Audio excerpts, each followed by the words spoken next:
Chicago fire broke out hearts with the bad timing of Violet's love confession. The bad guy was a busy Chicago fire episode.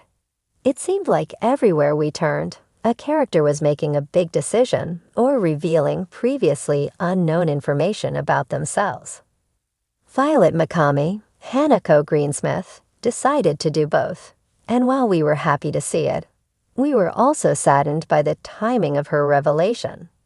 Violet has been dating Flynn, Stephen Strait, for months, and while things seemed to be going well on the surface, Violet was growing increasingly disenchanted with the relationship. It was obvious Violet still had feelings for her ex, Sam Carver, Jake Glockett. She never articulated these feelings, however, until her argument with Flynn and the bad guy. Flynn arranged for Violet to meet with a medical consultant, and the latter obliged, thinking she could land some extra side work. It turned out that the consultant was trying to recruit Violet into a program and help her transition to medical school. Violet turned the offer down and made it clear to Flynn that she was perfectly happy working as a medic. Things escalated from there, and before we knew it, Flynn and Violet were broken up. The former was confused by the sudden turn of events and told Violet she should be honest about the reason for the breakup. Violet gave him his wish. "You're right," the medic said. "The truth is I'm in love with someone else. I'm sorry." It was an uncomfortable scene, but a necessary one, given that Violet's feelings for Carver haven't waned since their split. Flynn was never going to be the right fit for her, and we're happy to see that she's come to grips with this. Unfortunately, the timing could not be worse. Carver is set to leave the show in exactly one episode. He won't be back for season 14, meaning the romance with Violet is not going anywhere. To make matters even worse, Carver has been absent from the last couple episodes. Despite only having a few more opportunities to spend time with his 51 peers, the character was MIA during Cut Me Open and The Bad Guy. The on-screen reason for his absence is that he's completing his program for rehab, which makes sense, but Violet bearing her soul while he's gone makes the whole thing feel even more hopeless. We've been pulling for Violet and Carver for 2 seasons now, and the various setbacks they have experienced seemed justified because there was a sense they would find their way back to being a couple. Carver's premature exit, however, means that this fan favorite pairing will never be, and that's a tough pill to swallow. Chicago Fire has always known how to stoke the flames of our emotions, but nothing quite prepared fans for the heartbreak woven into Violet McCamey's love confession, an outpouring of raw emotion delivered at the worst possible time. We've seen fires rage across the Windy City, but nothing scorched the heart like the moment Violet laid hers bare, only to be met with silence, or worse, circumstances that couldn't allow love to bloom. The thing about timing, especially in the firehouse, is that it's rarely convenient. There's always another call, another emergency, another life on the line. Love has to wait, but sometimes when it waits too long, it runs out of chances. For weeks, if not months, viewers watched the tension simmer between Violet and her fellow paramedic. The subtle glances exchanged in the rig, the almost confessions left unsaid over shared coffee, the way her voice softened just slightly when she spoke to him. There was electricity in the air, the kind that only comes when hearts are slowly but surely inching toward one another. But Violet, always the brave one when it came to saving lives, faltered when it came to saving her own heart. Until that day. The moment felt almost sacred, quiet, as if the world outside of Firehouse 51 had paused to make space for her truth. Her eyes shimmered, not from smoke or fatigue, but from the intensity of holding back too long. "I have to tell you something," she said, and already, the viewer's breaths caught in anticipation.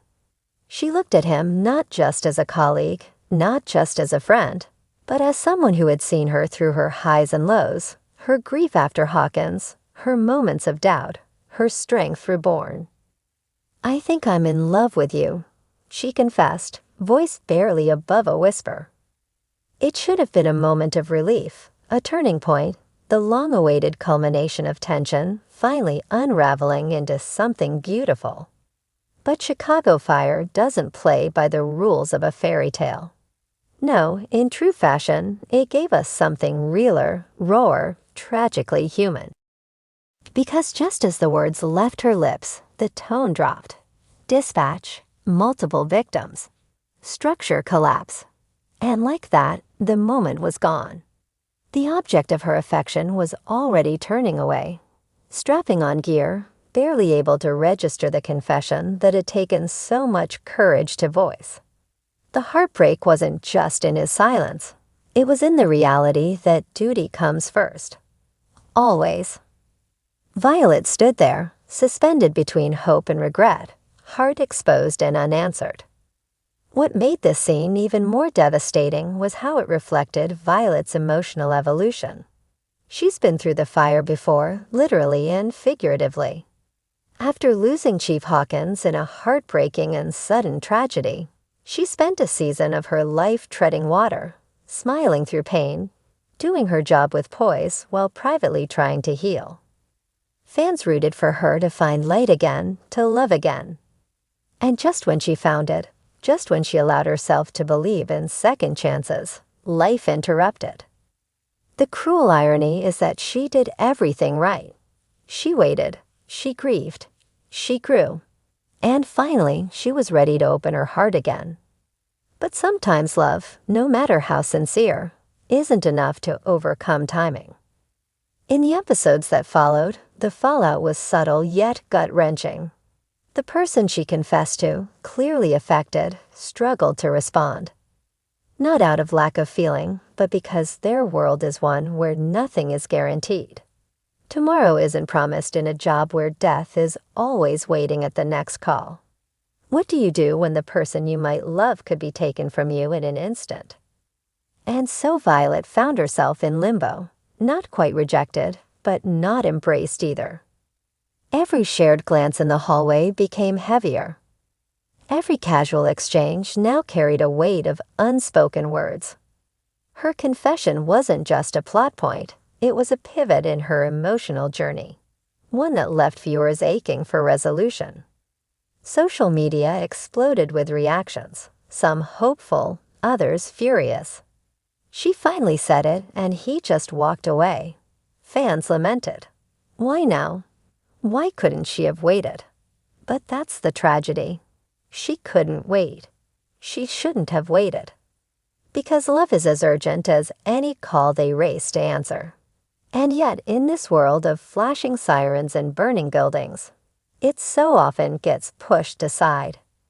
Chicago Fire has always shown us the duality of its heroes, their strength in the face of danger, and the vulnerability they hide beneath the uniforms. Violet's confession was a masterclass in that vulnerability. It wasn't just about loving someone, it was about reclaiming her right to feel, to want, after loss. The worst part, we don't know what's next. Will they find their way back to each other, this time with the timing right? Or will her confession remain another casualty in the chaotic lives they lead? It's possible Chicago Fire will eventually give Violet the love she deserves. But even if it does, this moment will always linger as the heartbreak we didn't see coming, because it wasn't about rejection. It was about what happens when love dares to speak, and the world isn't ready to listen. That's the pain fans will carry. That's the ash left behind.